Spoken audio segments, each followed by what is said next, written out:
2 நாளைக்கு முன்னாடி ஐசேரி கணேசர் அவர்களுடைய மகள் திருமணத்துக்கு போயிருந்தேன்.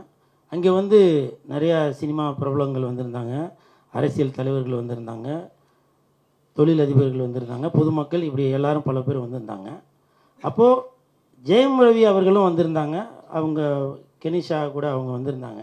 அப்போது ஜெயம் ரவி வந்து என்னை பார்த்து கேட்டார், என்ன கூலு, நல்லா இருக்கியா, ஆள் நல்லா ஸ்மார்ட் ஆகிட்டியாப்பா, உடம்புலாம் குறைச்சிட்ட, காஸ்டியூம்லாம் சூப்பராக இருக்குது, ஹீரோவாக நடிக்கிற போல், எல்லாம் வீடியோலாம் பார்த்தேன், ஆல் த பெஸ்ட், சாப்பிட்டாச்சா அப்படின்னு. இப்போ தான் சாப்பிட போகிறேன் அப்படின்னா, போய் சாப்பிடு, நான் சாப்பிட்டேன் அப்படின்னு சொல்லிட்டு வெளில வந்துட்டார். இது வந்து சோசியல் மீடியாவில் வீடியோ எல்லா இடத்துலையும் வந்துச்சு, எல்லாம் பார்த்துருப்பீங்க. நேற்று இரவு என் தாயின் மீது ஆணையாக சொல்கிறேன், நேற்று இரவு எனக்கு ஒரு 11:30 மணி இருக்கு. அப்போ எனக்கு ஒரு ஃபோன் ஒன்று வந்துச்சு, பெங்களூர்லேருந்து ஒரு லேடி தான் பேசுகிறாங்க. அவங்க ஃபோன் அடித்து, என்னங்க நீங்கள் என்ன ஜெயம் ரவிக்கு சப்போர்ட் பண்ணிகிட்டு இருக்கீங்க, அவர் எப்படி தெரியுமா, அப்படி தெரியுமா, இப்படி தெரியுமா அப்படின்னு பேசிகிட்டு இருக்காங்க.